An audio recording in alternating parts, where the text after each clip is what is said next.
The impeachment of Vice President Sara Duterte is dead for now. And at least that's from the point of view of the Supreme Court. Duterte scored a major legal victory today after the High Court struck down the impeachment complaint against her, ruling it unconstitutional. The decision was based on the grounds of due process. The SC cited Article 11, Section 3, Paragraph 5 of the Constitution, which prohibits the filing of more than one impeachment complaint against the same official within a one-year period. The decision in part reads, the House impeachment complaint versus VP Sara Duterte is barred by the one-year rule and that due process or fairness applies in all stages of the impeachment process. The ruling goes on our fundamental law is clear. The end does not justify the means. There is a right way to do the right things at the right time. This is what fairness or due process of law means, even for impeachment. But the Supreme Court was also quick to clarify that the court is not absolving Vice President Duterte from any of the charges against her, and that any subsequent impeachment complaints may only be filed starting February 6 of 2026. Recall that the 3 impeachment complaints were filed against Duterte at the House of Representatives back in December of 2024. A 4th complaint signed by 215 congressmen and was endorsed to the Senate in February 2025. However, the Supreme Court said the first 3 complaints were already covered by the one-year bar rule and no new impeachment complaint may be filed this year. This made that 4th impeachment complaint invalid. Duterte is accused of high crimes, which include misusing public funds, amassing unusual wealth, and threatening to kill President Bongbong Marcos, his wife Liza, and his cousin, Speaker Martin Romualdez. Reactions to the Supreme Court ruling were swift. Akbayan Party List Representative Percy Sandanya did not mince words, saying the High Tribunal has reduced itself as a supreme coddler of the Vice President. The dismissal, Sandanya claims, has set a dangerous precedent. The lawmaker believes corrupt politicians may now escape accountability by hiding behind the Supreme Court. For his part, Senator Tito Soto said he would rather hear what the House of Representatives has to say. He added that he will be studying all a legal luminary's advice that the Senate can disregard the SC's decision. For Senator Amy Marcos, the Supreme Court's decision should just be honored and respected. She likewise asked her fellow senators to go back to work, put the interests of the nation and the people first, and to refrain from politicking. Meantime, incoming Senator Bam Aquino maintains that the impeachment trial should continue. Aquino said, as a co-equal branch, the Senate's mandate under the Constitution on the impeachment process is clear and should be respected. Aquino also called on fellow senators to a caucus to discuss the SC decision. Senator Aquino's cousin, Tindig Pilipinas co-convener Kiko Aquino D, says the impeachment process against the vice president should continue. D's group was one of the impeachment complainants. Why do we feel this urgent to impeach the Vice President? Kagaya ng pinapakita niyo po footage ngayon, no? So we were all there nung nag-press con siya noong November na nagbaba siya ng grave threats. And ako, I'll be honest, no? Wala akong pagmamahal kay President Marcos. And in fact, when she said those things at first, medyo natuwa pa ako. Alam mo yun, buy one, take one. Ayoko naman si VP Sara. Ayoko si Bongbong Marcos. Kung may mangyari kay VP Sara, we also get Bongbong Marcos funny. But as a Filipino citizen, I had to stop and think, what kind of a country has a vice president that makes grave threats like this? What kind of country has a vice president or any kind of public official that brags about hiring an assassin? To weigh in on this development is Attorney Jesus Falsis. Good evening to you, Attorney. Pa-unmute po. Good evening po. Good evening to everyone. So, Attorney, what do you make of the unanimous Supreme Court decision? Of course, it's shocking to many liberals and progressives who are hoping for the impeachment trial to continue because the trial is supposed to represent accountability. So we all know the Constitution says public office is public trust, regardless of where you stand on the political spectrum. A trial is best for everyone because the trial will allow everyone to present their evidence for or against the allegations against Vice President Sara Duterte. But let's go to the decision of the Supreme Court. The Yes. procedure, they say that it was flawed. Yeah. So the Supreme Court just uploaded the decision kanina mga 1 hour ago. No? So I was lucky enough to read it before you called. And I was just about to post my opinion about it. No? So on the 1-year bar, so let's be clear first. No? And this is something first-year law students are taught. First year pa lang, alam na nila yan. No? So ang 1-year bar is not about the complaint.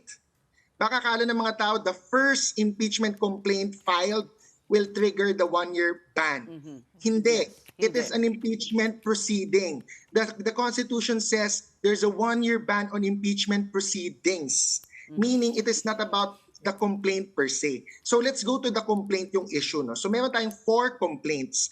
The first 3 complaints filed by civil society groups. The first one endorsed by Akbayan. The fourth one was more or less, I can admit to this naman, no, it was machinated or orchestrated by the House itself, the leadership, and maybe those who are politically opposed to Sara Duterte. That's the 4th impeachment complaint. Let's call that the Speaker Martin Romualdez complaint. No? So the first 3 complaints are by civil society groups.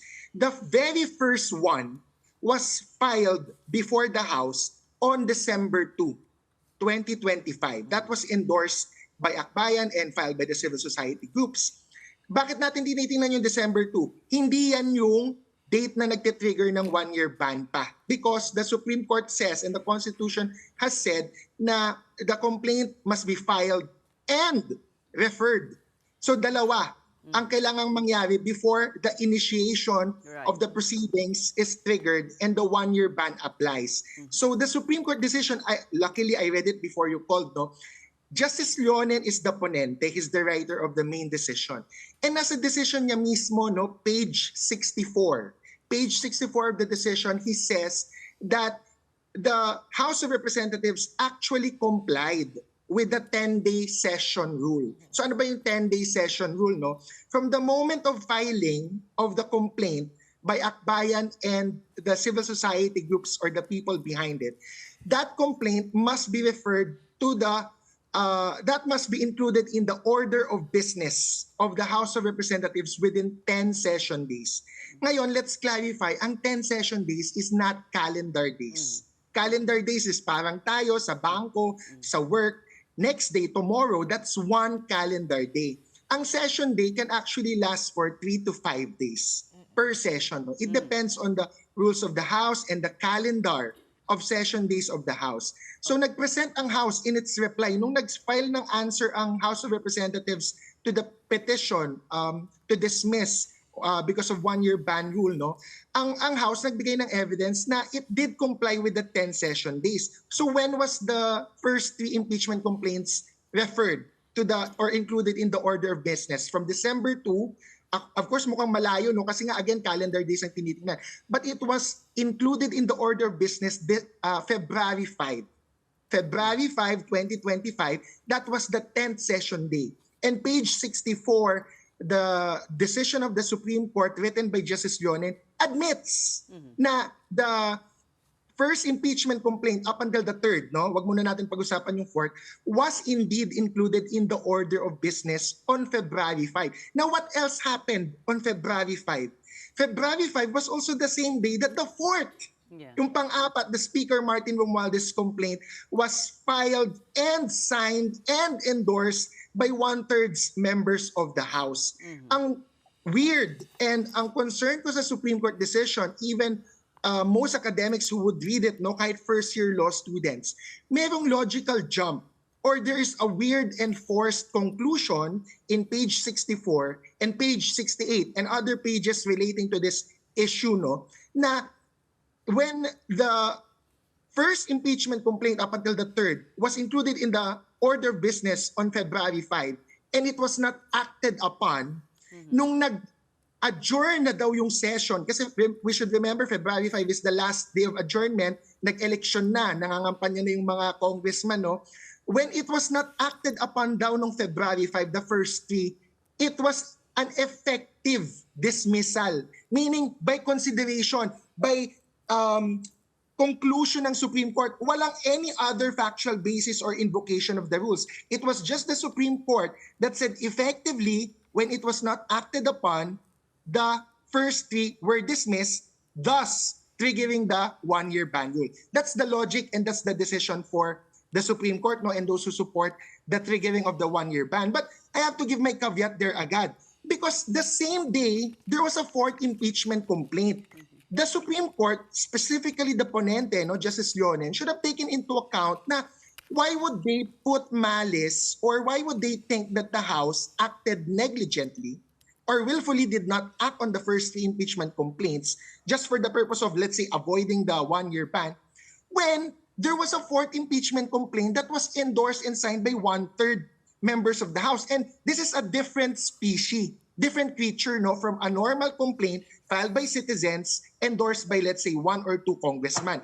Pag one-third of the House ang nag-sign and endorse ng impeachment complaint, let's look at the Constitution. The Constitution says by operation of law. Si Constitution nagsasabi hindi si Supreme Court, hindi ang House, hindi ang Senate, automatically the complaint signed and endorsed by one-third members of the House becomes the articles of impeachment. So wala nang ibang procedure kailangan. Basta nakapil. But attorney, should that not have been referred to the order? Dapat ba nalagay sa order of business yon before the voting? Ang sinasabi ng Supreme Court, that should be included as well in the order of business, nagbigay ng due process. So the other grounds for the one-year ban rule in terms of how the Supreme Court analyze it is because may due process considerations daw. Meaning the respondent, the vice president, or kung sino man yung ini-impeach sa lower house, must be given due process to also present their evidence or rebut whatever is being presented as allegations sa magiging articles of impeachment or dun sa complaint. Now, this is where I totally differ with the Supreme Court because, and the Supreme Court is the one that is in variance with a lot of academic perspectives on the Constitution. No? Ang sinasabi, so just to be clear, ito ang perspective ng Supreme Court para maging fair ako. Ang sinasabi ng Supreme Court, even the impeachment proceeding in the House by initiating a complaint, no, the filing, the referral, and kahit yung one-third, pag sinign or in-endorse ng representatives, must contain due process. However, let's qualify kasi hindi qualify sobra ng Supreme Court yung due process na sinasabi niya. Ang due process that the Supreme Court was talking about is adversarial. There is no just one type of due process. No, even around the world, you can see this other type. The other type is called inquisitorial due process. No? So one hand, we have adversarial. Second, we have inquisitorial. Ano yung adversarial? Yun yung alam ng nakakaramihan, no? Sa courts, sa trial, there's an adversarial due process there because you have the prosecutor, you have the defense or the private defense lawyer of the criminal accused. Magpapalitan sila ng ebidensya, magre-rebut, magka-counter, magko-cross-examine, and it's the judge who will decide sino mas nakakapaniwala. That's adversarial. Ano yung inquisitorial, no? So there are other jurisdictions in the world that follow an inquisitorial due process when it comes to filing of cases. Wag muna natin pag-usapan yung impeachment. Pag nagpa-file ng cases, ang inquisitorial due process, ang gagawin niya, may inquisitor, usually like a state attorney general, who would invite many resource persons or subpoena people and ask them, talagang gather information, inquisitorial, mag-i-inquire. So what is the relevance here sa Constitution? If you look at the design of Article 11, dividing the power to initiate impeachment sa House, nilagay sole power, and sole power to try cases of impeachment sa Senate, makikita natin na the adversarial due process that the Supreme Court wanted the House to follow is not given with the House. It is given with the Senate. Yung adversarial process na makapag-rebut, makapag-answer, si Vice President Sara Duterte should be in the trial. Now, can the House afford an adversarial due process? Yes, it can if it wanted to. But the species nga na one-third, pag final and sinign and endorse na yung one-third, wala na diyang adversarial due process. Ang nangyayari dyan, inquisitorial due process, which is by fact-finding and determination of the representatives which represent the vote of the people, the will of the people on a local level. Pag sila nag-inquire na, okay, sa akin, may basis to charge a case against a certain impeachable official and refer it to the Senate for trial, that is inquisitorial due process. So with all due respect to the Supreme Court, when they invoke due process, I don't really think there was a disregard of due process sa House of Representatives because the concept of due process is multidimensional. Nasa Senate yung gusto ng Supreme Court, which is adversarial. And eto before you have questions, so you remember the order of the Supreme Court asking a lot of factual questions sa House, whether or not they read it, whether or not they circulated it properly with all the attachments attached, etc. And Justice Carpio and I think Congressman De Lima, they said no, that was judicial overreach because, for example, you don't ask the Supreme Court justices if they read the decisions that they signed their names on. So sabi ni Justice Carpio, it's courtesy and separation of powers na if the congressmen sign and endorse an impeachment complaint, you don't really ask na, did you read it? Did you check the evidence? How much time did you have to do that? No? What am I pointing out here? If you look at the Supreme Court decision na prohibiting the impeachment trial from continuing, it said it imposed a lot of other procedural nitty-gritties on the House, which is a form of judicial overreach. Parang mina-micromanage na ng Supreme Court how the House of Representatives should initiate an impeachment case, which the Constitution said sole power to initiate is with the House. Now, of course, again, the Supreme Court can check all government agencies kung may grave abuse of discretion. Pero that is why merong separation of powers na ina-outline ng Constitution, eto sa'yo, eto sa'yo. Kapag klaro na ang isang power ay nasa isang chamber or nasa isang branch, there should be judicial restraint and there should be judicial humility na wag natin pakialaman kasi ang dami nating ini-impose, sila naman ang may power to impose or regulate their own rules and guidelines. So, with all due respect to the Supreme Court, madami silang nilagay sa Constitution. In effect, in-amend nila yung Constitution. Walang sinabing procedure yung Constitution, pero sabi ng Supreme Court, hindi, kailangan idagdag ito. Okay. All right. Well, we thank you for your lengthy explanation and salamat po na nabasa nyo na yung decision and you had to comment. But pwede ba yung EMR kasi unanimous na yung decision? I don't think it's advisable to move for reconsideration kasi very unlikely na given the voting na wala man lang dissent. Although we have to note si Justice Caguioa was inhibited, no? Hindi siya nag-take part in the decision. No? But if the decision is unanimous, it's unlikely they will reverse it. So actually, this is not from a legal angle anymore. Politically, it will all depend now on the Senate because there are already senators who said they might vote to still continue the trial despite the Supreme Court decision. As a lawyer, of course, there are many perspectives on that and I don't really advise pushing the country into a constitutional crisis. But it is within the Supreme Court's power, I think, to with the sole power to try all cases if they do decide to continue. Ang question kasi dyan, politically, no, falsi na to, hindi na to law. Ang tanong, what can the Supreme Court do if the Senate decides to continue? That's the question. All right. Well, we thank you so much for both your legal and political insights, Attorney Jesus Falsis.